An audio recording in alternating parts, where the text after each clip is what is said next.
Abydos je jedno z nejstarších staroegyptských měst.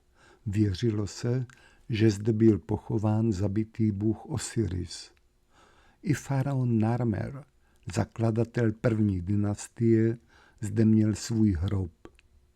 Steve Harvey tady kopal už jako doktorand i potom později, a tak vás ušetřím svých mouder a nechám mluvit jeho.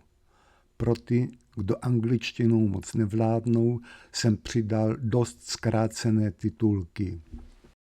And once they could read the hieroglyphs 200 years ago almost exactly, then it was a game to try to figure out who the kings were and what order they came in. That was new work. So finding inscriptions was a big part of that.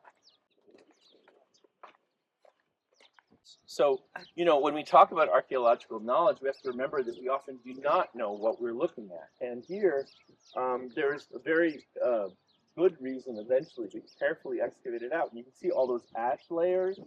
Those are all very fine strata. So, in a way, it's good that nobody's dug this out because this serves as a witness. And David, being part of the archaeology of the 1960s, wanted to understand more about commoners, not just about kings and queens.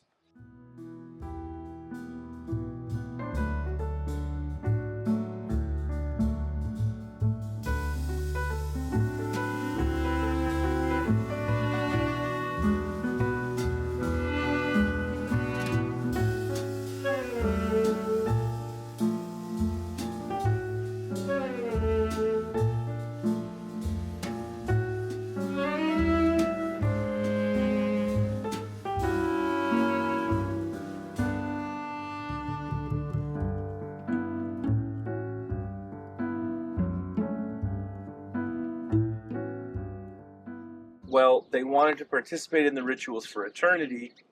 And remember that when you were in Beni Hassan, one thing that Enass showed us was the voyage to Abydos.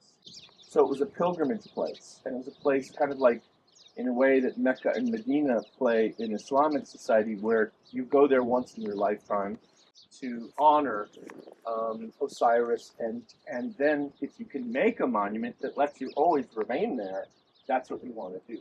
Thousands of gallons of beer, even weekly, because they were offering it in these sacred places, the enclosures. So they poured beer offerings into the ground. It mostly went into the ground, but I'm sure a lot went into stomachs as well, because festivals also were happy times of celebration. But this is an amazingly important place, the most important place yet in Egypt for industrial level beer production. 1991, we're starting in that area, looking at the settlement I was telling you about, the old kingdom, looking at houses where people lived and where they died.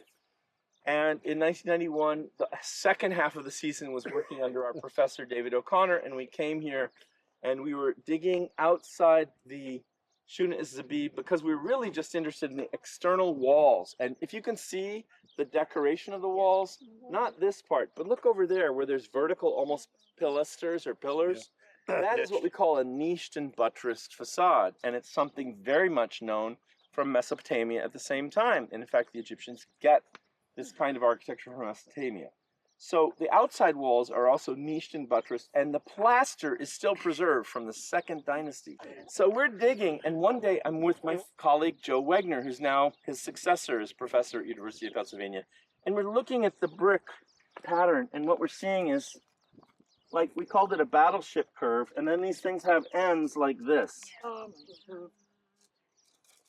And then one day we're looking, and there's a pattern of wood in the construction like this.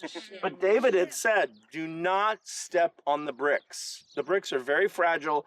That's what's important here, not these wood things. Step inside. So we're walking inside these things, and then we're looking at it and we say, but look, there's this interesting pattern of the wood, and there's this curve. And suddenly Joe and I said, they're boats. They're boat graves. The brick is not what's important. It's the boat, the wood inside. So we literally were inside them. We went, oh my God, we stepped on the brick. And he said, don't walk on there anymore. Stop. So why did the pharaoh of the first dynasty bury a fleet of ships in the desert? It's for the same reason that Khufu buried ships next to the pyramids to travel across the sky in these boats. And I'm going to make them so that they look a little different, but similar to the ancient bricks. So everywhere you look, if you see dark, that's ancient. That's 5,000 years old. Lighter, gray, sandier bricks are the modern ones. Said it was a proto-pyramid. It was going to be the origin of the pyramids. So the rectangular thing is explained, and then in just the location where Djoser later builds a pyramid, the step pyramid, he found a small brick pyramid. Except Matthew went back a few years later and looked at the proto-pyramid, and it's actually just a pit for making bricks. So what O'Connor had found was one line of bricks. He said, it's very fragmentary pyramid, but it's just one line of bricks pointing up. But when we dug down, it goes into a pit. It's not a pyramid.